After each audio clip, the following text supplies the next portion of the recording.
Boxing IQ. He's very good fighter. He's stronger. He is very compact. He is like a bull, you know. He's a smart guy. But Gennady Golovkin responds, and this is what he had to say, quote, he says, Terence Crawford won't have a problem with Canelo's power because he doesn't have any power. Could possibly be the end for him because Bud has what it takes. I'm not saying Bud will win, but I'm just saying he has what it takes. He's not afraid of Canelo. Gennady Golovkin has delivered a shocking prediction for the upcoming showdown between Canelo Alvarez and Terence Crawford, stating that Crawford will have little trouble handling Canelo's power, since he believes Canelo lacks true knockout strength. Having faced Canelo 3 times himself, Golovkin argues that Alvarez has not evolved significantly over the years, while praising Crawford's power, adaptability, and ability to adjust to different opponents. He emphasized, however, that every fight presents unique challenges and requires smart preparation. This is boxing. This is more interesting. Gennady, let me ask you this. You were there ringside. You saw Canelo. Yeah. Did he look better than what he did in the second fight with you? Does he look like he's improving and getting better? Marcos, I told you just, every opponent gives you different. Every fight is different. Two fights I had, 2 fights with him. First fight and second fight is different, just. So you think I don't feel like more power, more speed. No, he stayed the same. Golovkin has spent 36 rounds in the ring with Canelo Alvarez, giving his opinion more credibility than most. He argues that Canelo relies on flurries of combinations and flashy knockout attempts rather than delivering true power punches capable of breaking down an elite opponent. For Golovkin, this is not casual talk, but insight gained through direct combat. He has taken Canelo's best shots and remains convinced they lack the natural force expected from a fighter so widely feared for his strength. His perspective challenges the popular belief that Canelo is a devastating puncher, instead portraying him as a boxer who depends more on timing and volume than raw punching power. It weighs in as everybody's trying to gauge how this fight is going to play out. They anticipate this fight. They want to know how this fight is going to play out. And Gennady Golovkin gives his 2 cents. As his trainer, Abel has been on social media doing multiple interviews and stating that Terence Crawford is simply too small and he's going to lose, right? And Gennady Golovkin, as Abel Sanchez is saying, that he's going to get knocked out, right? Because it's too much power. Well, but Gennady Golovkin responds, and this is what he had to say, quote, he says, Terence Crawford won't have a problem with Canelo's power because he doesn't have any power. He said, I fought Canelo at 160 and at 68, and I could say he has fast punches, he has fast combinations, but I wouldn't say there were a lot of power there, or power punches, or knockout punches. You saw that. You saw this clean shots that I took and he brought, and there were no results. End quote. So Gennady Golovkin is saying he hit me with clean shots. You saw him hit me with clean shots, and the results was I didn't go anywhere. Now, I know people will say, well, While Gennady Golovkin's former trainer insists that Terence Crawford has no chance against Canelo Alvarez, Golovkin himself takes a different stance. He acknowledges Crawford's sharp skills and strategic mindset, noting that they could pose serious challenges for Canelo and make the fight far more competitive than many experts initially predict. Boxing Dr. News. Hey boxing fans, remember the epic Golovkin-Canelo trilogy? Well, get this. GGG once spilled the tea on Canelo's punching power, and it's not what you'd expect. Picture this. 2 legends, 3 fights, and a whole lot of controversy. GGG said Canelo's punches were fast, but not knockout material. Can you believe it? He claimed those clean shots brought no results. Now, fast forward to today. GGG's been out of the ring since their last bout, but rumors are swirling about a comeback. Meanwhile, Canelo's gearing up for a massive showdown with Terence Crawford. The big question is, will Canelo prove GGG wrong and land that knockout punch? It's been a while since his last stoppage. The boxing world is buzzing, and we can't wait to Golovkin's trilogy with Canelo remains one of the most talked about rivalries in modern boxing, and the fact that he still questions Canelo's supposed punching power after so many rounds is telling.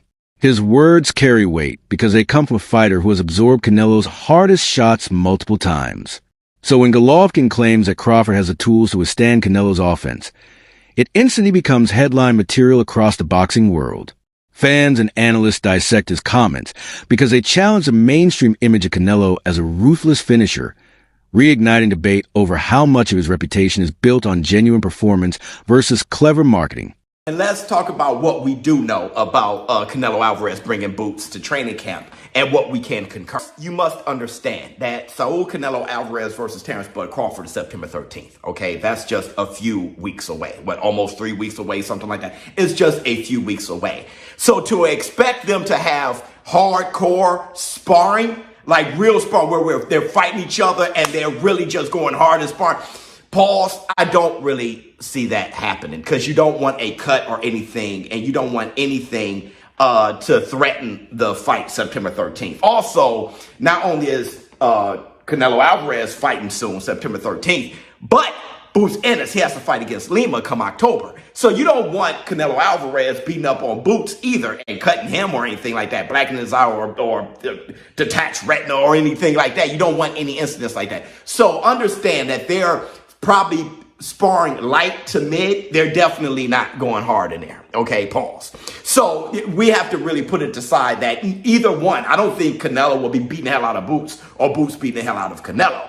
But what I can see is if Boots is moving around and Canelo can't catch him, like let's say Boots is like pop, piecing him up with some light work and Canelo can't get to him, which, you know, that's kind of different than a real fight. In a real fight, you know, Canelo will be breaking you down and then you kind of get tired over time. But still, if they're working on cutting off the ring, if Canelo can't and Boots is hitting him with, you know, piecing him up and moving and slipping and sliding and he just can't get to him, that'll be some value added and something to be concerned about. Which training camp reports have added another layer of intrigue to this highly anticipated clash. According to Showbiz The Adult, Canelo Alvarez has taken a cautious approach in sparring with Jaron Boots Ennis, often holding back and avoiding unnecessary risks to preserve himself for the main event. While such restraint can be seen as a smart strategy, some insiders suggest it may also reveal doubts about his preparation. More sensational claims allege that Canelo was dropped in the third round by Ennis and struggled to handle the younger fighter's speed and power. Though unconfirmed, these reports have captured the attention of fans and analysts alike, fueling speculation about whether there is truth behind the whispers. If Canelo is indeed showing vulnerability in camp, it could serve as an early warning sign that his form is slipping, something Terence Crawford, a master at exploiting weaknesses, could use to turn the fight in his favor. Canelo is the guy, right? But everybody know that shit got to come to an end one day. Nothing is forever. And I'm not saying this is now. I'm not saying that. But could possibly be the end for him because Bud has what it takes. I'm not saying Bud will win, but I'm just saying he has what it takes. He's not afraid of Canelo. You know what I'm saying? 2, he has the skills to be able to deal with Canelo. Does he have the power? I don't know, but he is a puncher. He's a puncher because his record says so. You know what I'm saying? Canelo is a puncher as well. So what I see is a great respect for each other, but after 4 rounds, I see a war breaking out. And whoever can stand it, meaning whoever can take that shit that's coming their way, that's who wins the fight. You know, man, I don't know if Bud wants that. I don't know if Bud wants a war with that dude. Yeah, that but granted, he got a granted ass chin. But you saying he's a puncher because his record says so. So you gotta assume that you making the assumption that he can crack. Because Arrow said he can crack. That's what Arrow came out. Arrow, I think, said he thought, you know, it was getting Canelo. I don't know whether that's, you know, him trying to pay him back for saying that, for what Terence said about him. This other fight, man, I got it in the title, man. And I appreciate you letting me pick your brain, man. Because I'm going to steal your predictions. And then I'm going to give you credit for it at the same time, dog. I ain't going to be like everybody else. I'm going to steal your shit and give you credit for it at the same time, dog. Devin, I'm starting to think, man, maybe Devin Haney's a little underrated, man.